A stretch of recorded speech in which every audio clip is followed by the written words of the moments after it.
bien. Quedaba entonces pendiente un tema que se estaba poniendo bastante picante, sobre todo hacia el final. Decir que Pascal está bien. Lo que me pareció bueno fue la intervención de los compañeros que están en la platea, porque hay un tema que es cierto, se ha ido sumando a lo que teníamos, incluso ya están los códigos también, que es la mediación. Es decir, hay centros de mediación exclusivamente para adolescentes. Es decir, se le pregunta en el juzgado si están dispuestos entre víctima e indagado a tener un encuentro en un ámbito para desjudicializar el tema. Entonces queda fuera del juzgado esa oficina, muchas veces dan el consentimiento y lo que le interesa a la gente no es siempre ese espíritu de venganza que se ve, sino devolver las cosas al lugar que estaban antes de ocurrido el hecho. Y como se hacía mención a ese por ejemplo, tema, ¿va la familia del indagado? ¿Está previsto los familiares, por ejemplo? siempre el indagado en materia de adolescentes está acompañado de sus responsables. Ahora, pero ¿qué porcentaje acepta ese tipo de mediación? No, diríamos que no es un porcentaje importante, pero también tenemos que decir que es un instituto que se viene sumando a lo que hay en los últimos años, ¿no? Entonces, creo que como todo hay que concientizarse en este tipo de cosas. Bien. Álvaro, ¿querías decir algo? Sí, se habla mucho de pena sustitutiva y yo puedo entenderlo para algunos tipos de delito. Ahora, para la delincuencia dura, la pena sustitutiva es una pasantía. Para la delincuencia dura, la pena es la cárcel. Una cárcel que tiene que tener determinadas características también, porque si la cárcel se transforma en una escuela de delito como es hoy, en el hacinamiento, en esas situaciones inhumanas que se viven, que hacen que prácticamente salgan todos a delinquir, salgan más organizados, ahí no. Pero yo en el diferendo que tenían Graciano con Verónica... Sí, entre venganza o justicia, de alguna manera... En el diferendo entre venganza y justicia... Bueno, no, venganza era lo que plantea Verónica, que puede llegar a estar en el deseo de mucha gente. Lo que decía que vos pensabas. Venganza porque si no, estamos en otro plano. Quiero terciar un poquito en ese diferendo, que lo que me parece importante es que la sociedad reclama con toda justicia también la separación de la sociedad de las personas que han cometido delitos. O sea, independientemente, yo no estoy tan seguro que la amenaza de la cárcel sea disuasoria hoy para un delincuente de hoy que está como ha ido creciendo con la cultura del delito. Hoy leía una declaración de un jerarca que decía que ser delincuente para muchos hoy es como un timbre de honor, es como una profesión que les da valor social dentro de su ámbito. ¿Sabes por qué no es disosorio eso? ¿Sabes por qué no es disosorio? Bueno, porque de cada 100 agarran solamente a 5. Bueno, por eso claro. no es disosorio. Entonces, ¿cuál es? Ese argumento es más a mi favor. Estamos hablando de que tú querías que enviaran a la cárcel a alguien que en realidad... No, yo quería que una persona que cometió un delito y que podía seguir delinquiendo fuera apartado por un tiempo de la sociedad. ¿Para qué lo quiero yo defender de la posición de Graciano es esa. Tenemos los ciudadanos derecho a que se aparte de la sociedad a los que delinquen. Perfecto. Para estar más seguros. Entonces, eso es un camino que... Y ahí voy con mi tocayo Álvaro, en el sentido de que es perfectamente comprensible y justo que el que delinque no tenga pena sustitutiva. Pero ese principio, bueno, primero que hay una cosa que lo han dicho los distintos abogados, porque si no después tiramos el título y me parece que nos seduce la grosería de no percibir las diferencias. Pena sustitutiva, ¿de acuerdo a de qué tipo de delito estamos hablando? Por supuesto. No, porque si no tiramos así y queda como que vos matas a 7 y te mandan a barrer la calle y eso nunca estuvo arriba de la mesa. Pero en todo caso, me parece que hay una cosa que nosotros como sociedad tenemos que advertir y es, tal como estamos funcionando ahora, estamos funcionando mal, nos guste o no. Porque al alto número porcentual de personas que están presas, a pesar del alto número de crímenes cuyo responsable no es capturado, a eso hay que sumarle el inaceptable número de reincidencia. Y ese es un tema que a nosotros nos tiene que avivar de una buena vez. Por eso la pregunta basta con el frenesí y la catarsis de decir, los mandamos en cana a todos, porque en realidad sabemos que eso no está funcionando.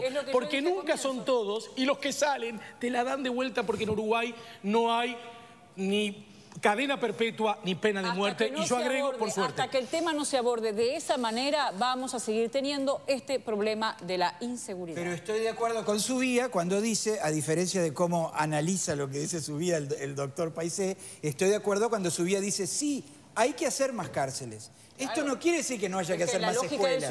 Hay que hacer más cárceles, pero hay que hacer cárceles de rehabilitación y no de escuelas. Con la mano en el corazón, Guillermo Paisé, por más auspicioso que pueda llegar a ser, efectivamente, un nuevo Código Procesal Penal que contemple todos los aspectos, ¿no? Tanto los que plantea ahora el Ejecutivo, que remite al Legislativo, como los que puede llegar a plantear la Asociación de Fiscales del Uruguay.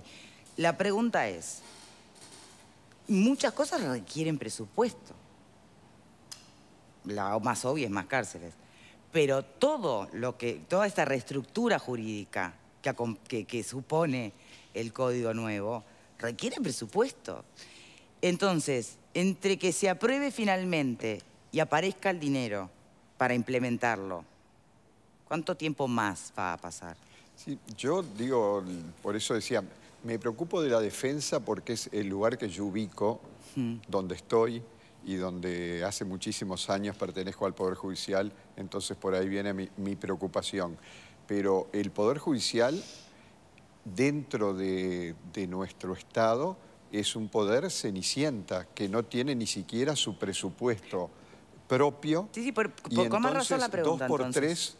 ustedes se enteran que no hay papel para fotocopias, no, que no hay papel higiénico, que no hay papel. Entonces, yo digo, en un periodo más o menos breve, ¿se puede adecuar todo un sistema de salas de audiencias y todo un sistema serio de lo que hoy es un plan piloto de un sistema AUDIRE que está en los juzgados de adolescentes y en algún juzgado civil? ¿Estamos en condiciones de llevarlo a las audiencias penales de 20 y pico de juzgados penales que entonces hay hoy? Y bueno, es decir, habría que ver, yo he escuchado que en alguna oportunidad creo que han venido presidentes de la Suprema Corte a programas como este, y habría que saber exactamente si el 16 de julio empieza o entra en vigencia el nuevo código, si el Poder Judicial está en condiciones de responder decorosamente, porque como se decía acá, está en juego nada más que la suerte del pueblo uruguayo, y es decir, de cualquiera de los que estamos, por ejemplo, acá y de los que nos están escuchando, ¿no? Ya se ha dicho que no, que hay cosas que no se van a poder hacer. Por ejemplo, este nuevo código establece que todas las audiencias queden filmadas y un registro. Bueno, no se pudo comprar las cámaras, o sea que ya el registro fílmico no está. Hoy hay solo presupuesto donde hay un plan piloto para grabar y no siempre se escuchan bien esas grabaciones. Lo digo porque, por ejemplo, los juzgados de adolescentes, en los 4 está ese sistema AUDIRE y muchas veces tiene falencias. La grabación no existe. Bien. O la filmación. Entonces, tal vez la prórroga, o sea, seguramente, entonces 16 de julio, nada. Y bueno, me da la impresión que en materia de recursos tiene que haber un llamado de atención que últimamente y en los años anteriores, por parte del Poder Ejecutivo y del Poder Legislativo, de contemplar en el presupuesto del Poder Judicial todo este tipo de cosas. Bien. O en determinado momento otorgarle al Poder Judicial la independencia económica con un porcentaje del presupuesto nacional. Bien, tenemos que ir cerrando. Yo le agradezco muchísimo, doctor Paisé, que nos haya acompañado en el día de hoy. Para dejar de lado los rumores y tener información más certera, efectivamente, un defensor de oficio, ¿cuántos casos tiene aproximadamente? Bueno, están en estos momentos, yo privado de libertad debo tener más o menos unos 60 adolescentes y después con medidas sustitutivas debo tener una cantidad más o menos similar o superior. ¿Y le da la vida para de verdad dar lo mejor que puede como abogado defensor para cada cliente? Y bueno, yo trato de hacerlo porque el Estado me paga para eso, así que es una obligación que tengo, ¿no? Sí, lógico. Pero la pregunta es si es razonable que haya los que me juzgan son mis defendidos y de repente sus familias, así que en eso yo no puedo pero opinar. La pregunta va por otro lado. Debería haber más colegas tuyos para repartir el trabajo. 100 clientes para un solo abogado. En materia penal de mayores, yo entiendo que hay un déficit en estos momentos muy importante porque sé lo que me transmiten los colegas. En materia adolescente, yo diría que el número que hay es correcto. ¿Y cuál es el número? Somos 4 en Montevideo. Bueno, claro, está bien. Pero siguen siendo... Pero quiero hacer un llamado de atención también que en todo el interior no hay justicia especializada de adolescentes, es decir, el defensor penal se encarga también de adolescentes y seguramente en el interior están igual de desbordados que en la Defensoría Penal de Montevideo. Guillermo Paisé, muchísimas gracias por habernos acompañado en el día de hoy. A ustedes, como siempre, muchas gracias. Me gustaría compartir esta